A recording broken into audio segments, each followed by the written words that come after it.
इस कथा को पढ़ने से मिलता है विजया एकादशी का फल, मनोकामना पूर्ति की है मान्यता। मान्यता है कि विजया एकादशी का व्रत रखने और भगवान विष्णु की विधि विधान से पूजा करने वाले की सभी मनोकामनाएं पूर्ण होती हैं। हिंदू धर्म में एकादशी का विशेष महत्व होता है। एकादशी व्रत को सभी व्रतों में श्रेष्ठ बताया गया है। फाल्गुन मास के कृष्ण पक्ष की एकादशी को विजया एकादशी कहा जाता है। इस साल विजया एकादशी 16 और 17 फरवरी 2 दिन रहेगी। मान्यता है कि विजया एकादशी का व्रत रखने और भगवान विष्णु की विधि विधान से पूजा करने वाले की सभी मनोकामनाएं पूर्ण होती हैं। कहा जाता है कि लंका विजय के लिए भगवान श्री राम ने श्री विजया एकादशी के दिन समुद्र किनारे पूजा अर्चना की थी। धार्मिक मान्यताओं के अनुसार एकादशी व्रत पर कथा का पाठ करने से पूजा का फल 3 गुना मिलता है। आगे पढ़ें विजया एकादशी व्रत कथा। विजया एकादशी पर इन बातों का रखें विशेष ध्यान। जानें क्या करें क्या नहीं। विजया एकादशी व्रत कथा बहुत समय पहले की बात है।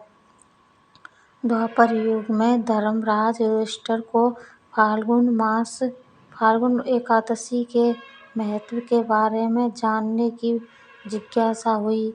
उन्होंने अपनी शंका भगवान श्री कृष्ण के सामने प्रकट की।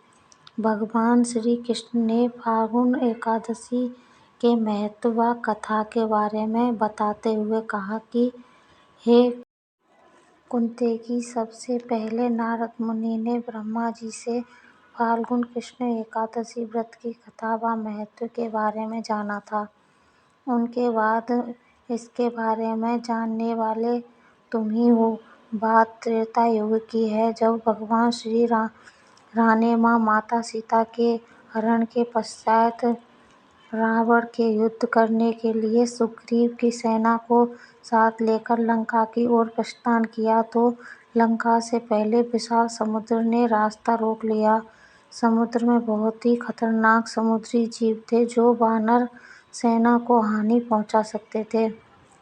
क्योंकि श्री राम मानव रूप में थे, इसलिए वह इस गुत्थी को उसी रूप से सुलझाना चाहते थे। उन्होंने लक्ष्मण से समुद्र पार करने का उपाय जानना चाहा तो लक्ष्मण ने कहा कि हे प्रभु, वैसे तो आप सर्वज्ञ हैं, फिर भी यदि आप जानना ही चाहते हैं तो मुझे भी स्वयं इसका कोई उपाय नहीं सूझ रहा। लेकिन यहाँ से आधा योजन की दूरी पर वाग्देव मुनिवर निवास करते हैं। उनके पास इसका कुछ न कुछ उपाय हमें अवश्य मिल सकता है। फिर क्या था, भगवान श्री राम उनके पास पहुंच गए, उन्हें प्रणाम किया और अपनी समस्या उनके सामने रखी।